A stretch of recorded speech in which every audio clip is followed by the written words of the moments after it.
The Unrelating podcasts are meant to be for education and entertainment. They don't constitute a service or advice. For personal struggles, please reach out to a medical or mental health professional.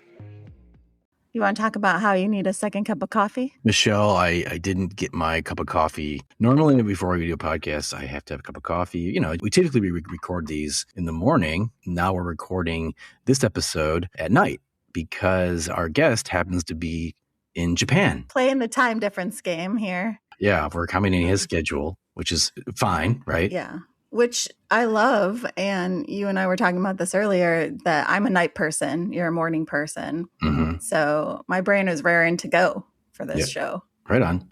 And you need your coffee. Right. But I'm confident that this conversation will pep me up. Me too. I'm very excited. He has faced a lot of adversity, and he wrote a book about how he tried to get himself out of that.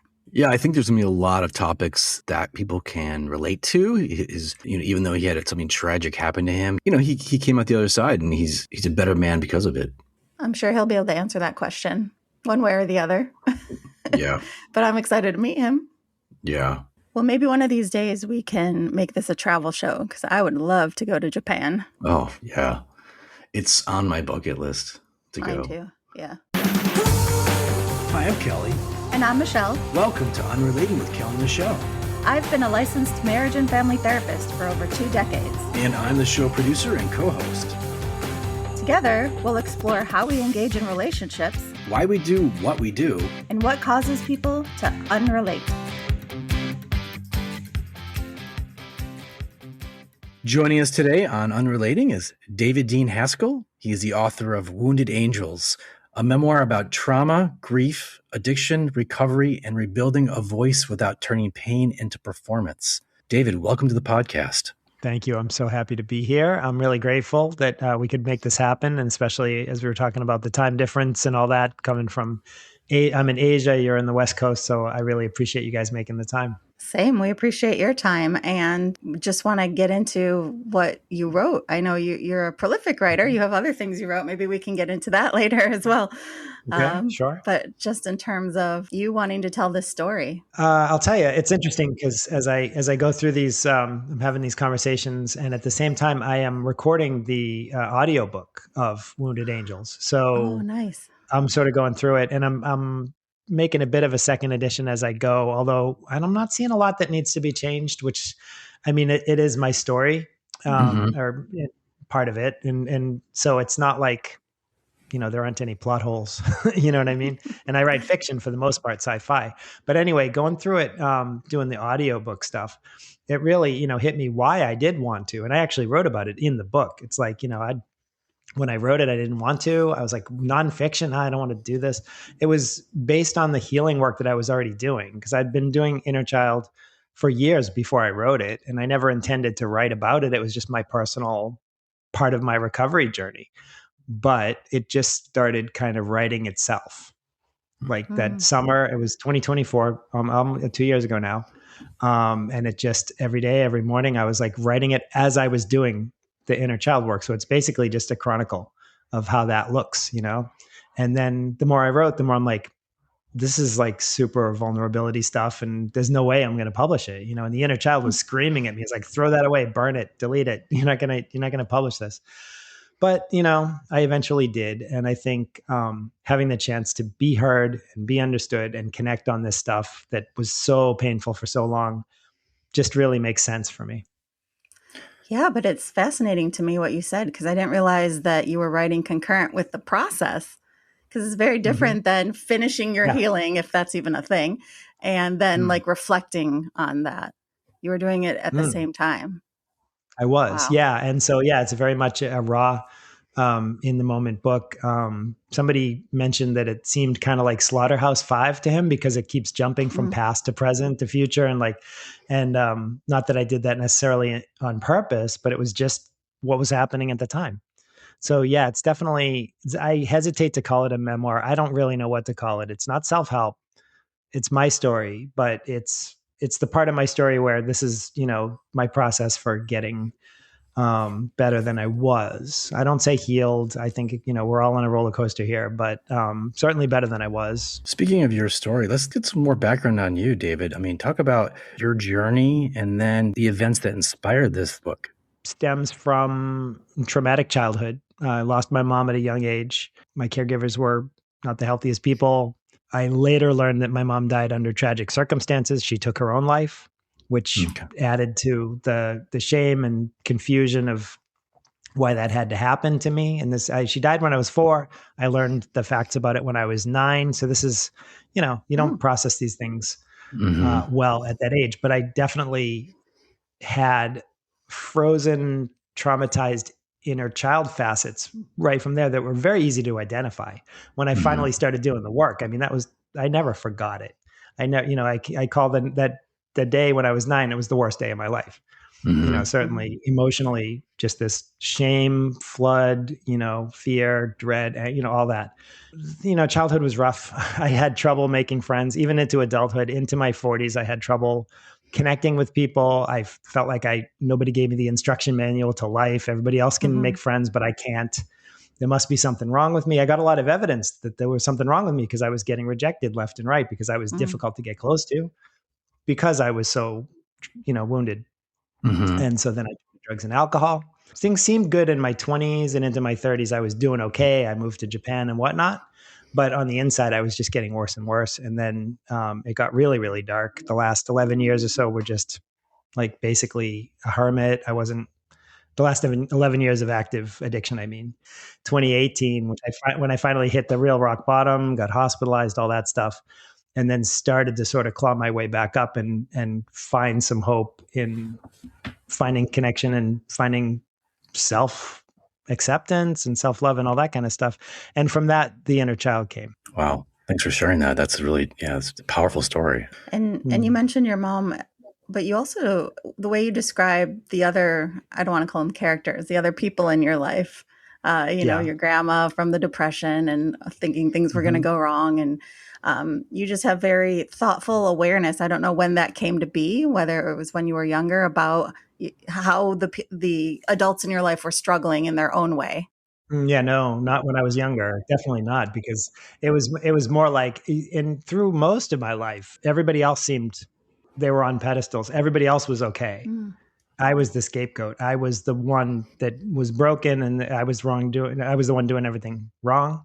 And so I would look into my grandmother. To me, was just like this angelic figure who was always saving me, and I wanted to really help her however I could. But when I look back and see that was a codependent relationship, probably my first codependent relationship, where she was kind of burdening me with adult things that maybe she couldn't talk to with others or something like that. But I was a kid. And so, but then she would give me money and say, "Oh, I can't really afford to give you money." And so I started getting this kind of mixed up sense of like, well, she's helping me, she's supporting me, so I have to do everything to help her, and getting this sense of responsibility for an adult as a kid. And then, having an alcoholic dad is a similar thing. It's like kids don't understand why they're being yelled at unfairly or punished. They just see it as like, I must be something wrong with me. And as a parent, I know the flip side of it too, because I was heavily addicted, very wounded. My daughter, who's now 22 years old, I was, not well until she was 14, 15 years old. So I've been on both sides of that. And it's rough because kids don't know that stuff. Kids just think, what did I do wrong? What did I do wrong this time? It's never the kid's fault. Thank you for just being clear about that. David, so after you lost your mom, what was life like for you? You were raised then you obviously had your father, and you mentioned your grandmother or your grandparents, but like what was that like from like 4 to your teens? 4 to 14, yeah. There was never much stability when I was a kid. So I was with my mom until she passed away. Then I was with my grandparents for 2 years, age 5 and 6. Okay. Then my dad remarried, and I was with him and my stepmom from age 6 to 14. So just 8 years. And then I left home. I went to live with my mother's mother because things had become extremely toxic and I had to leave. And I was kind of desperately searching around for some family to take me in. Nobody really could. And then finally my my mother's mother, was my other grandmother, not the one I write about in Wounded Angels, but the other grandmother took me in through high school, and things kind of chilled out then. And high school, my high school time was better. I was getting into drums and music and that kind of thing. I didn't really have friends, but didn't have enemies either. I wasn't getting bullied. I just, stayed quiet and stayed off to the side and minded my own business, that kind of thing. Sure. So, Sure.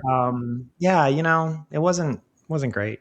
But then you said your 20s were okay, considering what Yeah. tipped you off that you weren't actually okay.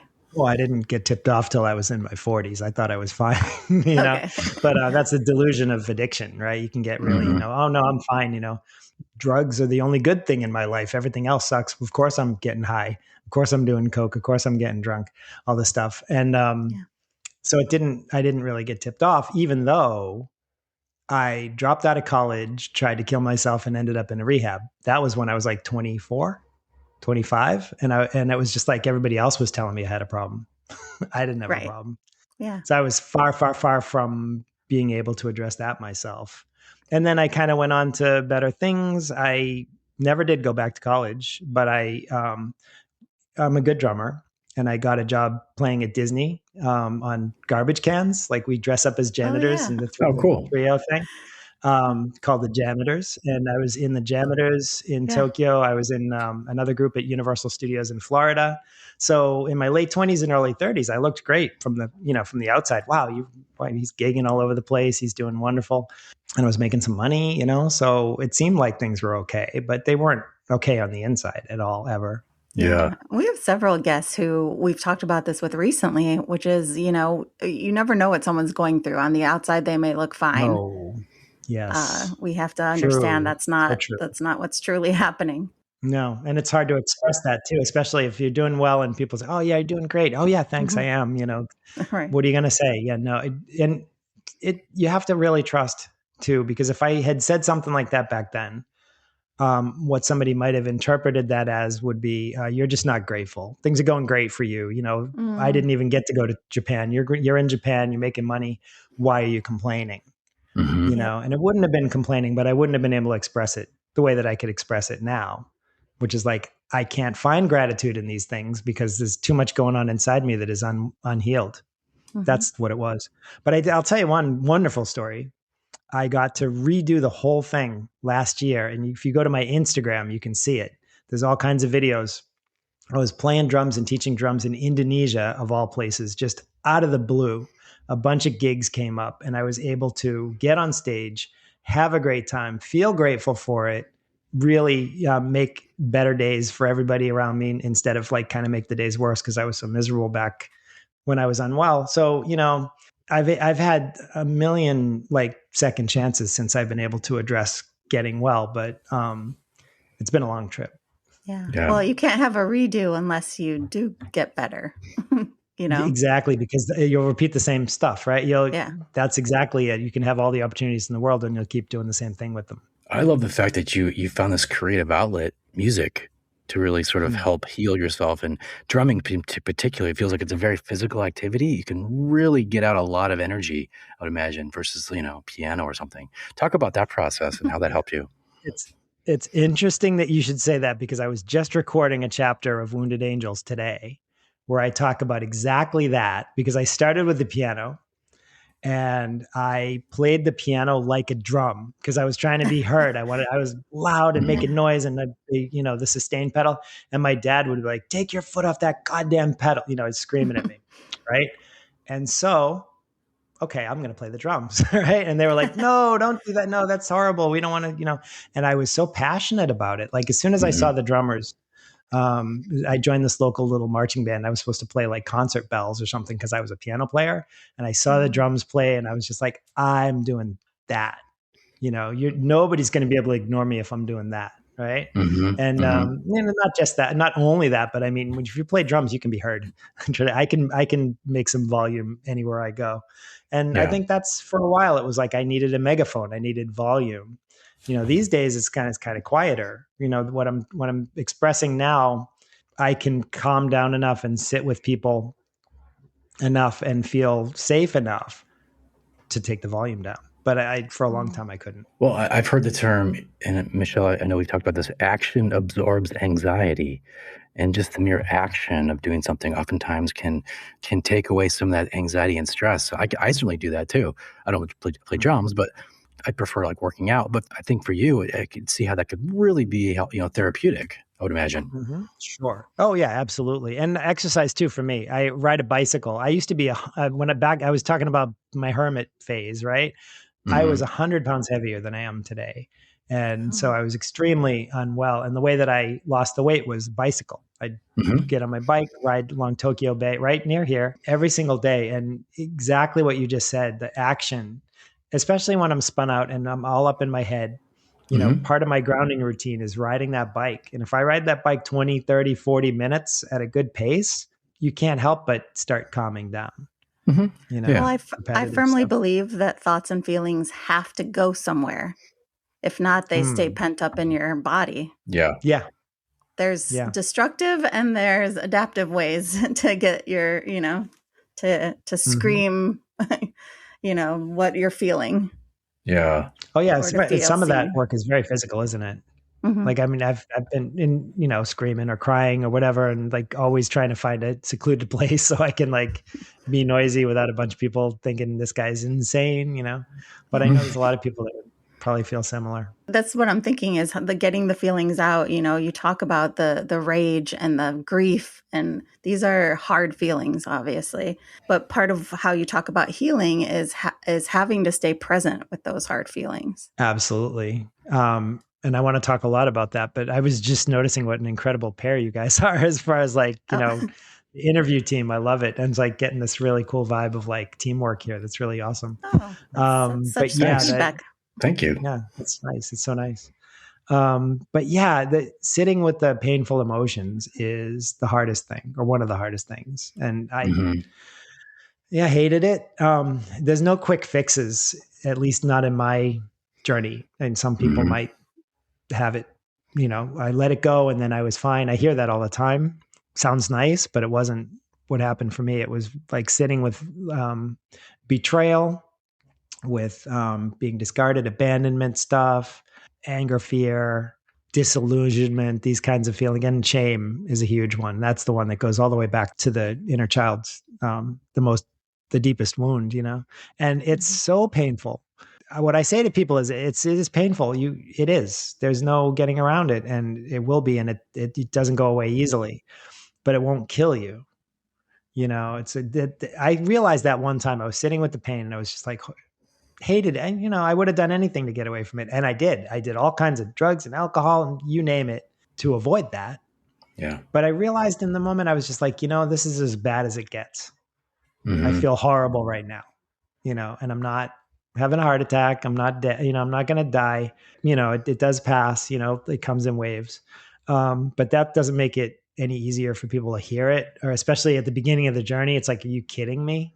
It's like, I said to one person, and after the substances, I had to address the codependency as well, which in some ways was even harder a few years later.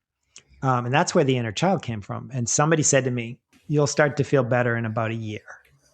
And I wanted to strangle that. I was like, I wanted to kill that guy. I was like, are you kidding me? I need to feel better tomorrow because I've never felt this bad in my life. But it turned, he was kind of right. I really hate to say it, but he was kind of right. It was a really rough year. A lot of days were very painful, but I didn't have to end up turning to substances. I didn't do anything self-destructive. And I very slowly started to heal. But there was so much baggage, as I'm talking about the childhood stuff, all that stuff was waiting to be unpacked. I kind of had a follow-up question, David. I don't know. I mean, this is kind of off topic, but I think we're about the same age. I'll take that. I'm just curious. I mean, Michelle and I, in the previous podcast, we talked about this epidemic of loneliness in America, especially among men. Yeah. And it's something I'm really passionate about. And you talked about earlier how you struggle with friends and just connecting with people. And have you been able to kind of learn from that and kind of maybe connect more with people and with especially men, other men? Yes, I have. Very much so. I am very happy to say I have friends in my life now, very close friends, dear friends that I trust and I can count on. I see them often. I still, sometimes loneliness hits everyone. And I'm Yeah. single. I divorced a couple of years ago, so there's that. Yeah. But yeah, no, I mean, I've been able to, and again, I think the inner child and like codependence healing work is key, really key Mm-hmm. for that.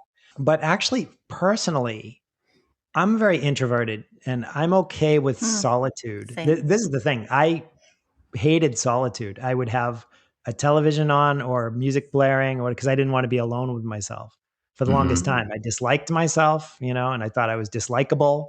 So who would want to be alone with me? I was stuck in my skin, so I had to be with me, but I didn't want to be. But now, as I feel better, I'm okay with solitude. And I was traveling last year.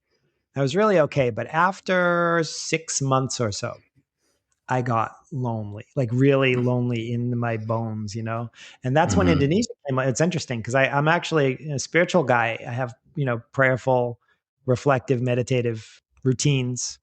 So I actually prayed. I was like, okay, I'm lonely. What should I do?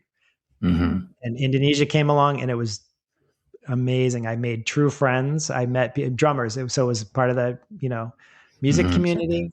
Yeah. I was working with people. I was busy. We were like teaching kids and I traveling all around, traveling companions and all this stuff. So that was problem solved. Yeah. So I Yeah. realized I can be secluded for I can do it. As a writer, I do need my alone time, even Mm-hmm. days on end. I'll connect if somebody calls me, but basically I need the time. But yes, I think there is an epidemic of loneliness. Mm-hmm. I definitely suffered from that too. I think a lot of people do. It's hard to connect on a deeper level. And these days, with the horrible, horrible internet and everything that Mm-hmm. goes with it, like Yeah. those shorts, the internet shorts and all that stuff, and everything's like, flash, flash, flash, quick, quick, quick, Mm-hmm. And then it's almost like conversations have to be like that too. Where you can't sit down with somebody for an hour anymore, or like, and I'm guilty of this too, but you sit down with somebody, there's a little bit of a lull in the conversation. It gets a little bit uncomfortable. I'm checking Grab my your Yeah. phone, phone. right? Like, Yep. Yep. oh, I shouldn't do that. Yeah. Nobody should do that, but we do, right? Because Yeah. it's like nobody can stand having any kind of stillness, Right. and Yeah. that's something that I do okay with that. I do better than a lot of people, and I feel like I wish I could do better, but I do. I try to, I have very quiet mornings. I usually ride my bike down to the beach and whatnot. I have my phone, but usually it's just listening to music. And, Mm-hmm. but Nice. yeah, what an amazing question. Cause like, I mean, what's the solution? That's a lot of what we're talking about today, right? Well, yeah, and I sense you talk about your backstory, and I know you as a person. I know guys just like you.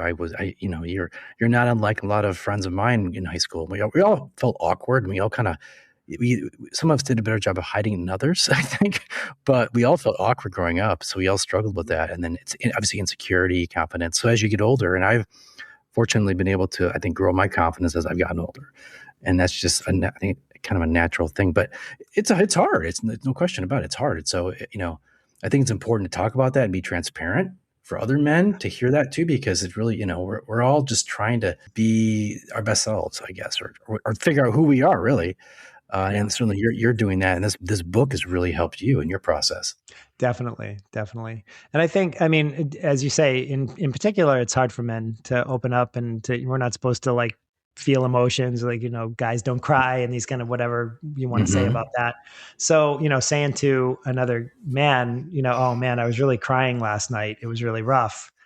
Yeah, I say it, but I wouldn't have before. And, but then they say, oh, wow, I was crying too. Oh, okay. Right. Wait a minute.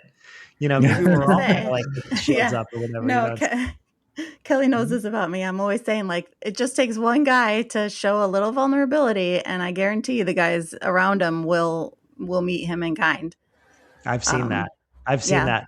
And it's with guys that I wouldn't expect, like, cause I get intimidated by, macho guys, like military guys really like freak me out. Cause Mm-hmm. I think, what am I going to, I don't know how to do that, and this kind of, but then Mm-hmm. I talk to some of them and it's like, oh, wow, they're just another human being. Cool. Mm-hmm. Like Hmm. my dad was military too. And there's an Hmm. oversized, sense of Mm-hmm. like whatever inadequacy or that kind of thing with any authority figures as a result of that.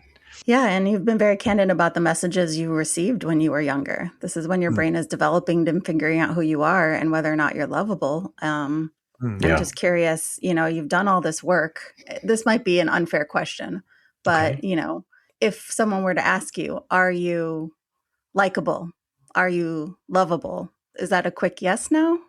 Yes. Great. And I'll tell you what, that's funny. It's nice to hear it because I can tell you maybe just 3 or 4 years ago, I would have cringed. I would have been like, no, I am. I'm totally likable. I'm totally lovable. And I don't have, not everybody likes me, and some people get put off by me, or they don't like my message, or they don't like whatever.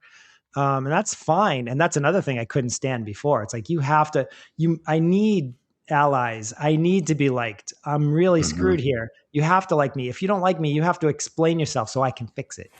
Because I was thinking, like, if you don't like me, then I need to do something to adjust so that you will, because I didn't know how to make friends.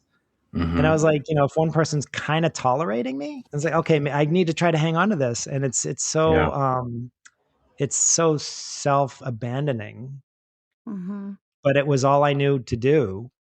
And, and I have a lot of love for myself for that too. I don't think that it was where I was at the time. When it came down to it, it was the self-loathing that was causing it. And that was that was trauma stuff. That wasn't my fault. Cause I mean, all right. So I look back at the 9-year-old or the 8-year-old, whatever. And I think I literally thought he's not likable. He's not lovable. And then you look at any 8-year-old on the planet. Are you going to say that kid's not likable? Right. Or not lovable? You never say that. Yeah. Never. No. Right. So why am I thinking that about myself? Am I, am I Hitler? Am I that such a horrible human being? You had no other choice but to think that, because that's what you were being told. Yeah. Being told and also internalizing. Being told, I mean, yes, and sometimes, but in the people sense try of, like, to be your dad encouraging at the telling same you, time. But the feeling and the abandonment of losing a parent and that kind of stuff, that had a lot to do with it. And lots of mixed messages too. Being told, it's not your fault. You've been through difficult things. You've been traumatized, but then at the same time, will you get your act together? You're misbehaving again. One thing is, I often got bad grades, and I can tell you guys, I'm pretty sure I'm not an idiot. I'm pretty sure I'm a pretty smart guy. I'm pretty sure the elementary school curriculum did not flummox me. No, I got good grades when I liked and trusted the teacher. And I failed when I disliked or didn't trust the teacher. Cutting off the nose to spite the face, sure. But that was my way of controlling things, And then it's like, you better get better grades. What the hell do I care about grades right now? I mean, actually, in my whole life, I don't care about grades. I really don't. I'm very much like, I don't even know why we do that. But, I mean, if you're going to be a doctor, maybe you should, But I'm a writer. I'm not a rocket scientist. So, for me, it was, the mixed messages there. It was like, you've been through hell. Now get yourself together. It was like, what? Okay. So then I learned that if you are really good at something, then you're valuable, then you're okay. So if I got a good grade, or if I played drums really well or did whatever, then maybe I would be accepted. So I started going that direction. Yeah. That your worth is contingent on something external. Totally. Yeah, totally. Yeah. But I love, you said something in your book that really struck me. And I'm sorry if I don't get it right, but you said something like, I reserve the right to be imperfect. Yep. But I'm still deserving of connection, or I don't know if you can speak to that. Oh God, yeah. I mean, in the writing too. I mean, that's, I used to think, I might as well quit because it's crap. And I got a 1-star review. Somebody said I didn't edit my book enough. I should spend $2,000 on an editor, blah, blah, blah. But you know what? There are some really, really poorly written stories out there that people love. They have a huge audience. And you know what? And I shouldn't even be slamming on it because it's not crappy. To other people, like some people really slam on the Harry Potter stuff, right? That's poorly written. It's cliche. It's this and that. I loved it. I read all 7 of those books right when they came out, and I loved it. It was very fantasy, very escape. Really, people say similar stuff about Star Wars. This is the stuff I love, right? I grew up on Star Wars, and you get like a highbrow person saying, "Oh, no, that's just really horrible writing, blah, blah. I didn't notice that. I just thought it was really cool and really exciting. And so anyway, to put that back to my own writing, it's like, you know what? It is what it is. If you think it's crappy, then you think it's crappy. But I'm looking for the people who like what I write. Same thing with the drumming. I'm not the best drummer in the world, but if you groove with what I play, then great. It used to be very much, and still is, very much the imposter syndrome, and that you need to be perfect or you should just get out of there. I struggle with that. I still struggle with that very much. I think everybody does. Yeah. Everybody has imposter syndrome, right, Michelle? Oh, God, yeah. Almost everybody. Not everyone. Some people are overly confident. They don't need to be. Narcissists don't have imposter syndrome, but not everyone has. Well, but I think those that do have more like reflective capacity in the sense of like thinking about, do I actually have what it takes? Or, they ask themselves more questions. Some people don't ask themselves any questions. I was thinking about the fact that, the older I get, the less fucks I give. It kind of speaks to what you're talking about, David, where as you get older, you just build more confidence. And if someone doesn't like you, well, who cares? Honestly, right? I'm just relieved that I can swear on this podcast now that I know. I never quite know. Oh, go for it. Very much like that. It's, if you don't like me, it's not even, and if I don't like, I used to feel, guilty or bad if I didn't like somebody else, if I didn't care for somebody. I think I'm not being fair to them because like I used to think you're not being fair to me if you don't like me. And it's like, it's a big world out there. And if if I don't care for somebody, then I just don't talk to them much. I don't have to be unpleasant. Right. But I don't have to be their best buddy either. And I don't have to be sort of like keeping score of like, I need to collect 3 friends this week. So this person might do, because they were a little bit nice to me. I used to be, that's kind of where I was at. But these days, I'm really like, I love this phrase. Don't stay where you're tolerated, go where you're celebrated. That's exactly not caring, right? Because like, I don't care if I'm in a place and you're just tolerating me, I'm not going to stay there. Right. I'll do my thing. And, and if somebody, says, David's a real, shitbag or whatever, and say, oh, I'm sorry you feel that way. I probably wouldn't even say, sorry you feel that way. I probably would just like, okay, maybe I am. Maybe, if somebody comes to me and says, you really hurt my feelings or you did something that bothered me, I'm going to want to hear more. I'm not going to say, well, that's your problem. Right. Right. I'm not going to be like that. I would certainly, let's have a conversation. Right. But at the same time, and this was a big revelation for me. I had a dear friend, somebody I had a loving conversation with just yesterday, who years ago, we had a big fight. He was mad at me. He was yelling at me on the phone and my heart was pounding. I'm like, I'm going to lose this relationship. What's going to happen? And in the end, that was the phrase that got me. I was like, I'm going to lose this relationship. Oh, wait, maybe I will. I don't have any control over whether this guy tells me to fuck off or not. I might lose this relationship. There's nothing I can do about it. Okay. How do I feel about what he had to say? Do I agree with him that I was wrong? Do I agree? What does my integrity tell me? Do I owe him an apology? Did this and that? It turned out, interestingly enough, I had offended him, but he had offended me in very similar ways. And it was like, it was one thing, like, we had our little pet things that we cared about and kind of insulted the other, vice versa. Like we were both doing the same thing, but he just didn't see, and we haven't even ever really had a conversation about that.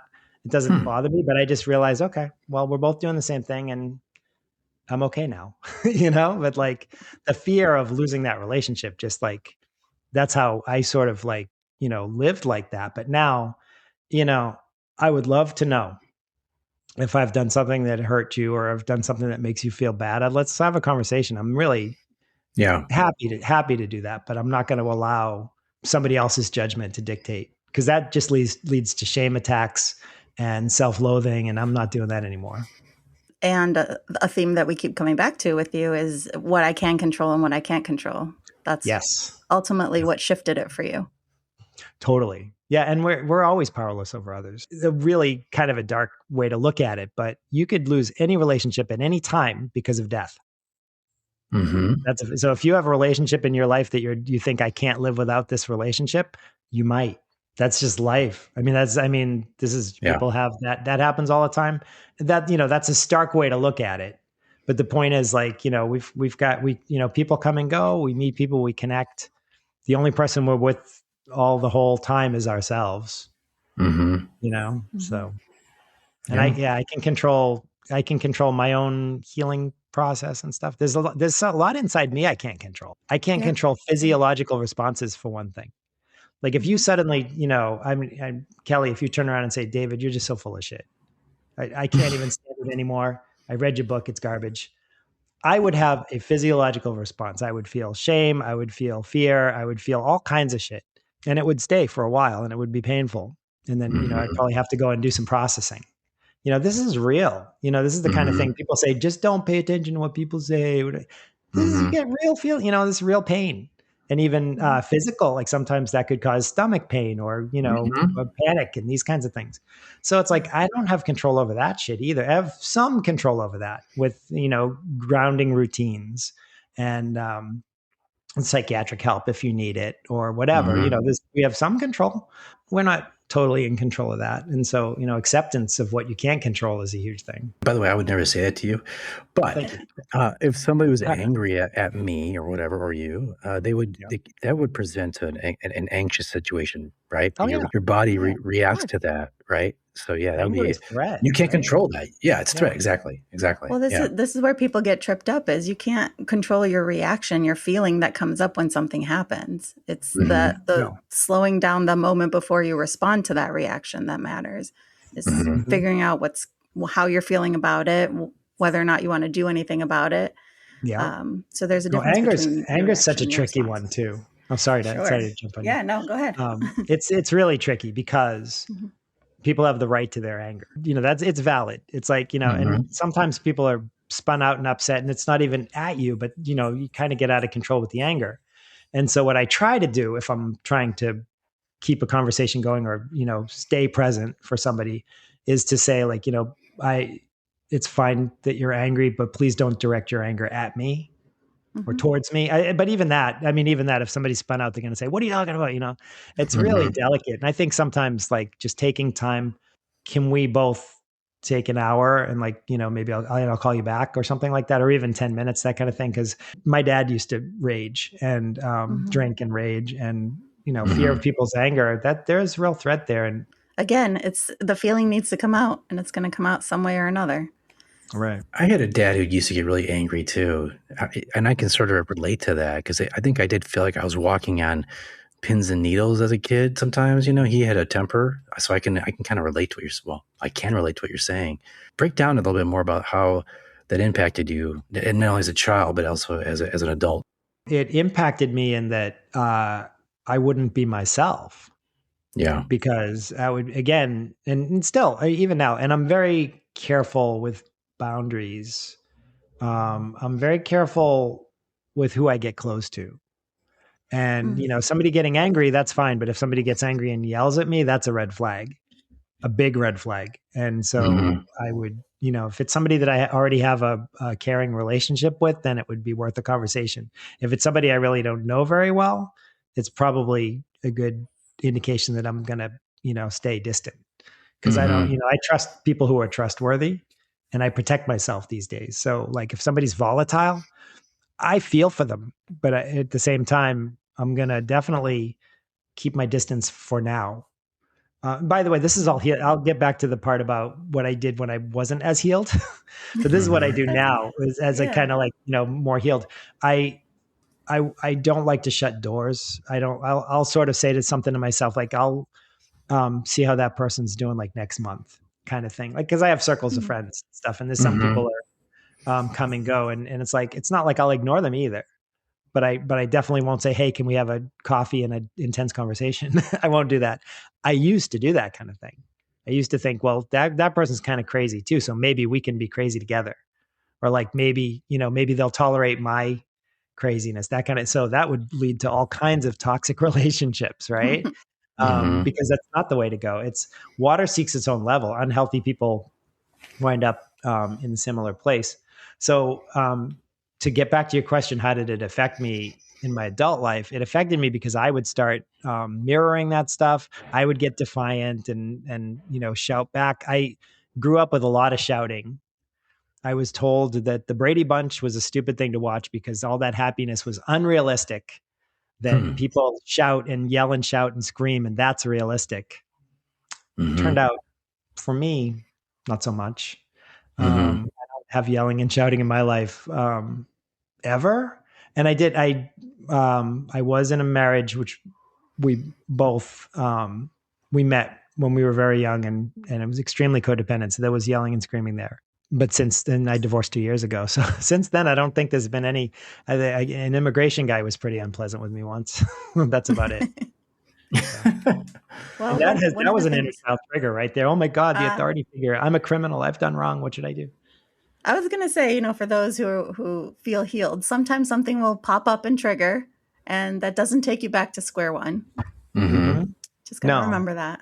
It's funny, David, because you do delineate from like before the healing and after the healing kind of naturally as we talk. And I want to point out just for others who are listening, because one of the fun things about finding some kind of peace in yourself is that you start respecting that and protecting that.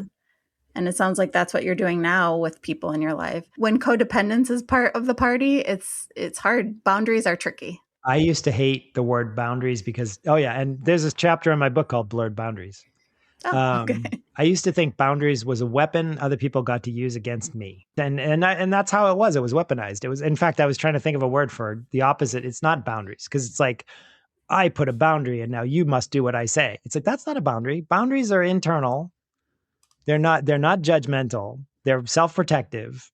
And they're nothing to do with, nothing to do with the other person. And I certainly don't announce, I've come up with a boundary. You're here now, but people do. People mistake these techniques all the time. Oh yeah. And make a mess of them because like a boundary, for sure. It's protecting my emotional and mental health because I'm not going to engage in a shouting argument with somebody that I engaged in a shouting argument yesterday. It's like that happened and it's okay. And you're not bad and I'm not bad. And so the other thing that makes me think about is just authenticity, being who you are, being okay with who you are. We've been talking about that all show. I'm wondering, just because you also mentioned that you write other books, science fiction. And, I'm always interested in the theme of authenticity because we're losing it by the minute in this culture with everyone trying to, portray themselves as something else. I was just curious about the themes in science fiction often are like, someone thriving under adversity and finding out who they truly are inside. And it seems like that fits really well with your personal story. More and more. Yeah, more and more. I wrote my first 4 books before I even started healing. So they're still for sale. I'm proud of them, but they come from a very different place. I call it my early phase, And the stuff that I'm coming up with now, it's getting more and more like parts of me.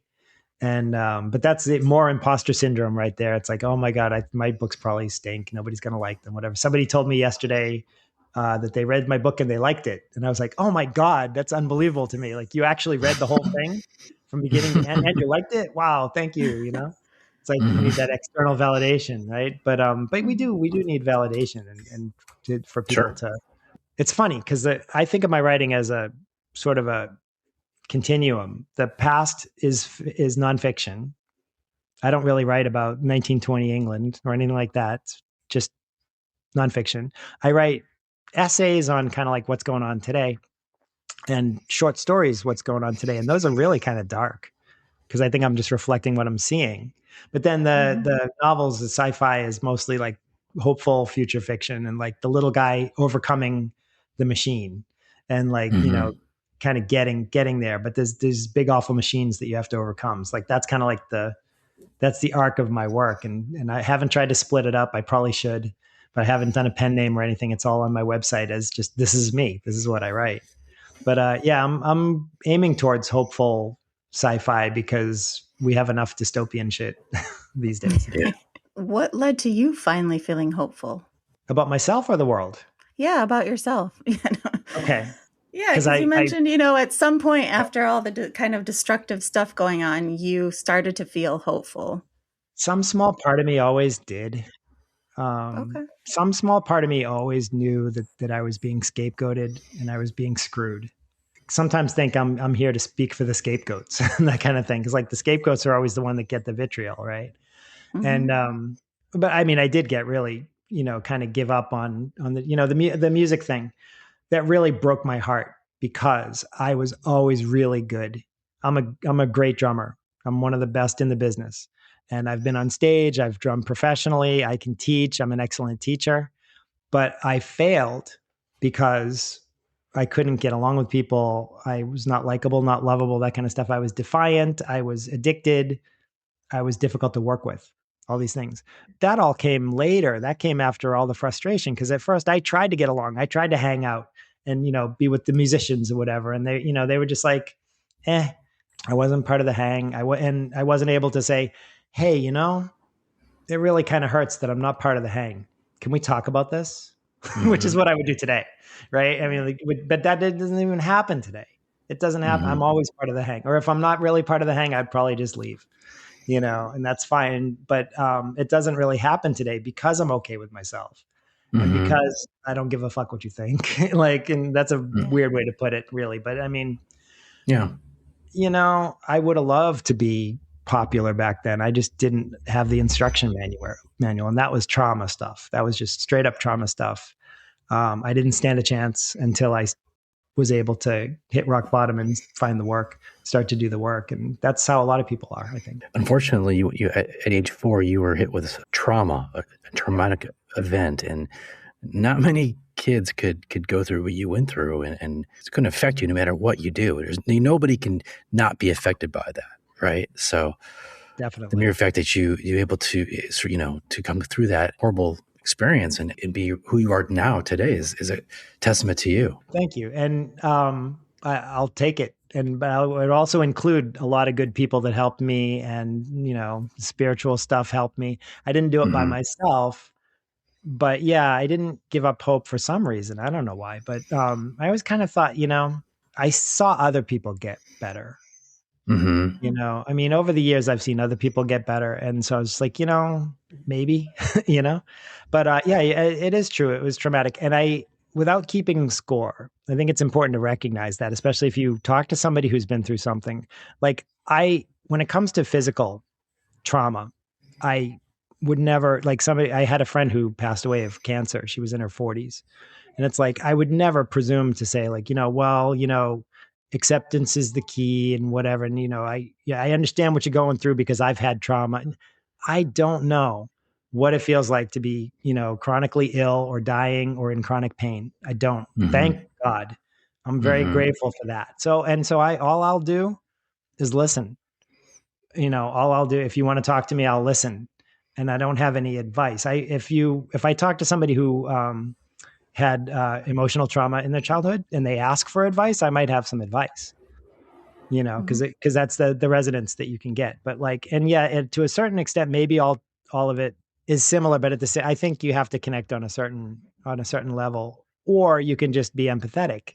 And so I think both of those things are good. But it's acknowledging, and thank you, by the way, Kelly, for saying that, because I for a long time I diminished it and just thought, well, everybody's got their problems, whatnot. No, this was huge.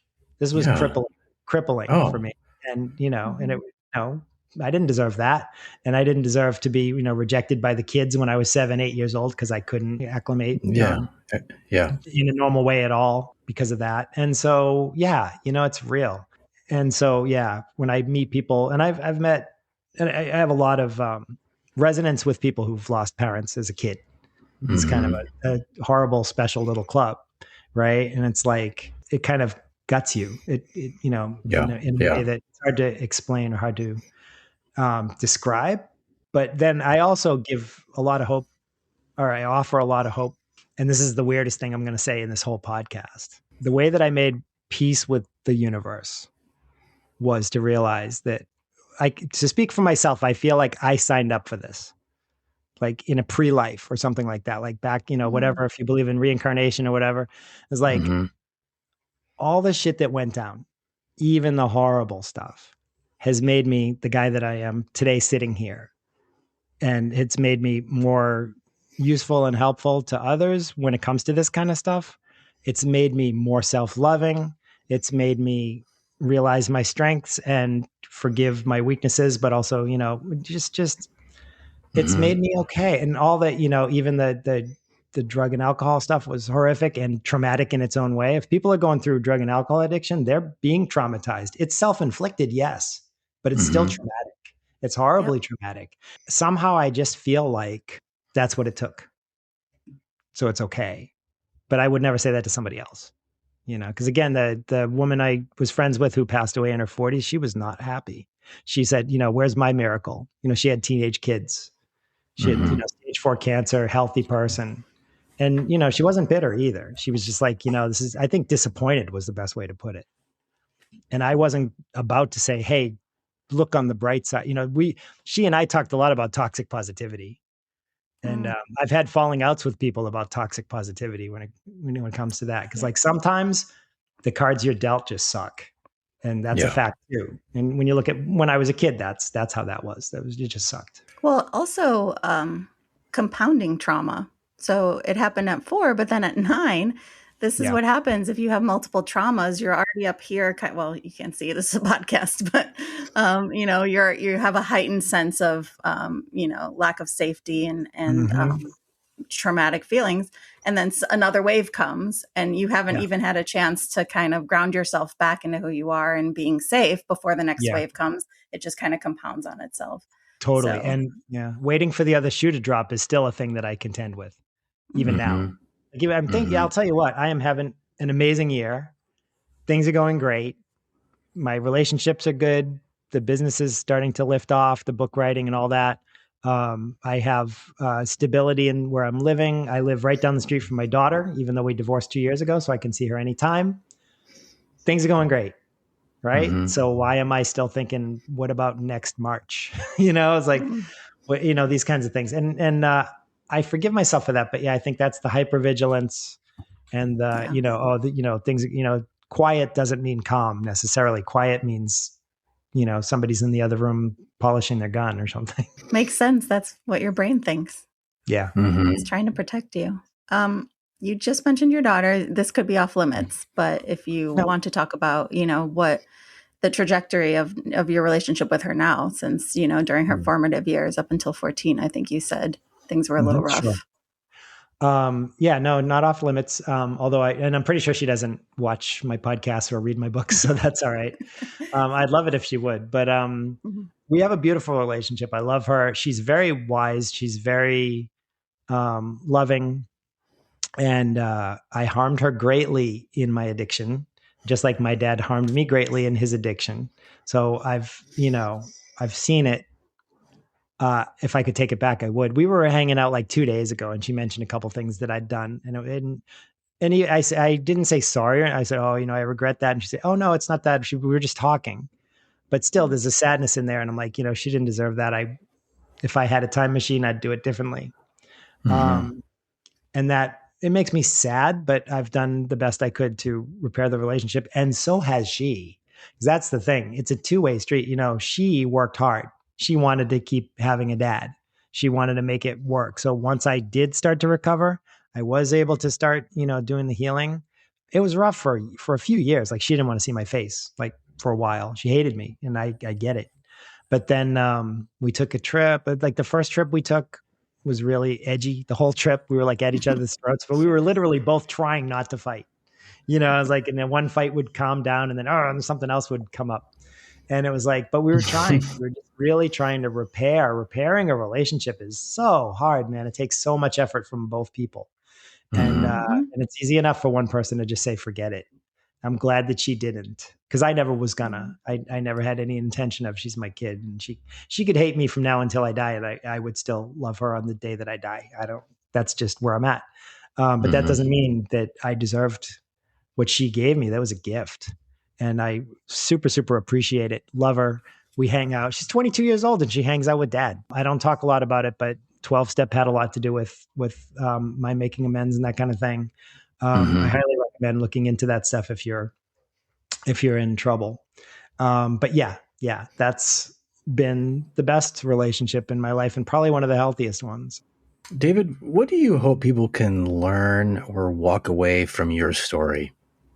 That there's always hope. And again, without getting into the toxic positivity zone, I mean, some people take this stuff to their grave. I've seen it. So there isn't always hope for everybody. But if somebody's listening and they're struggling and they think, forget it, I've tried everything and I'm screwed and, it's not going to get better. I felt like that for decades, literally decades. And so, and I was trying, I read that Eckhart Tolle book, The Power of Now, which I love. It's a great book. And I was trying to I was like, okay, I'll just like relax and let it go and I'll be fine. And I tried and tried and tried for months. And it's just like, I guess this doesn't work for me, because I was really, really traumatized and unwell. But now if I go and, use some of those techniques, I can have a pretty Zen day, and I'm not like, I haven't lost all my ego or I don't go around with an empty brain all the time. I wish, it sounds lovely, but that's not my story. But yeah, I can be pretty at peace on a good day. And so, yeah, hope. And also, if somebody reads Wounded Angels, I hope that they might start looking at their own process, because it's not a how-to. It's more just like a chronicle. Like, this is one person's work.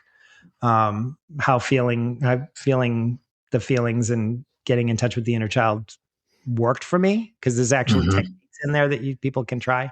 Yeah, I love that.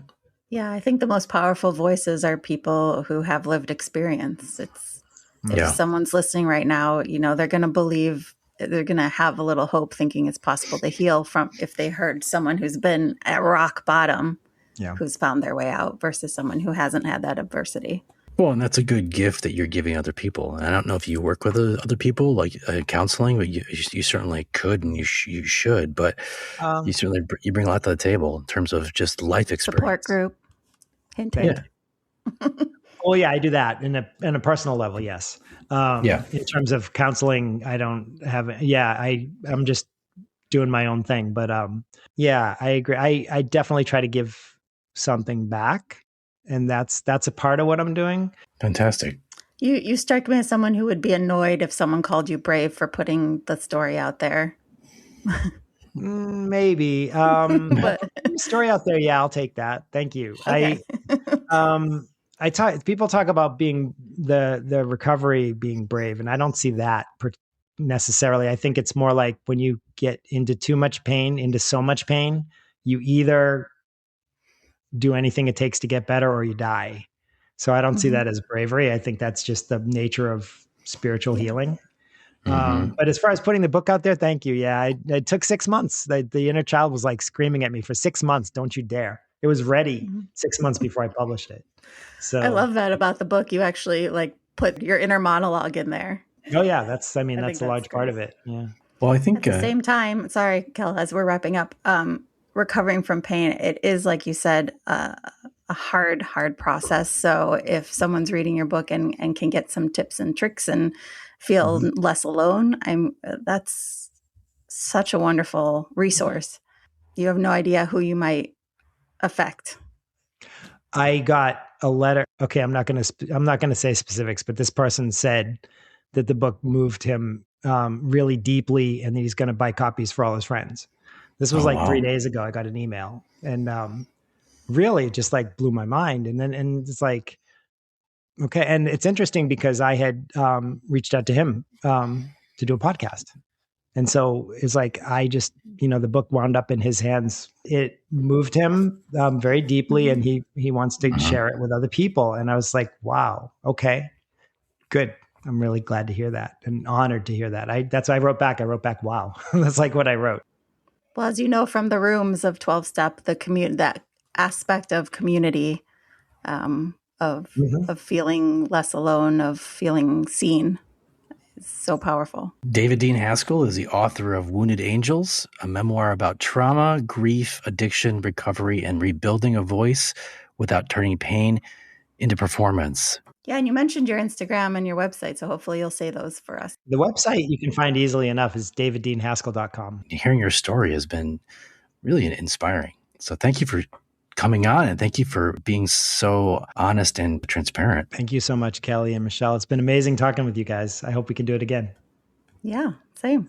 And we'll see you in Japan when we come visit. Come on up. Yeah.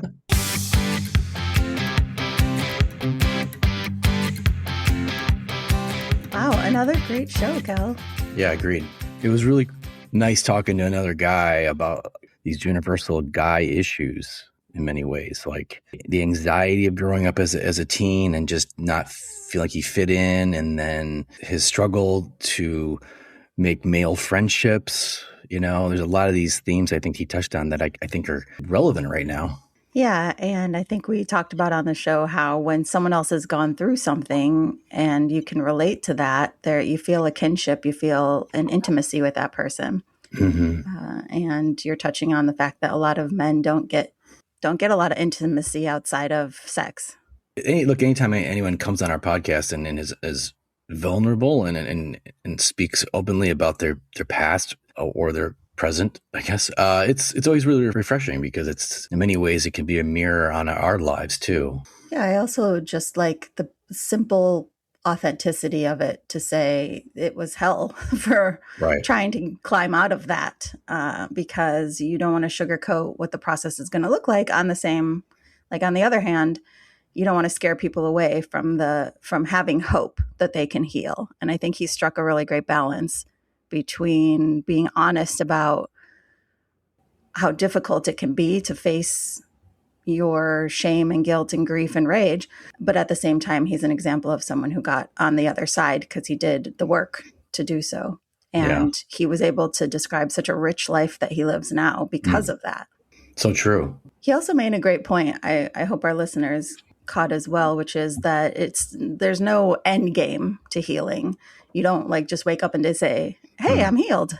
Mm-hmm. There's going to be some setbacks or triggers, which David talked about.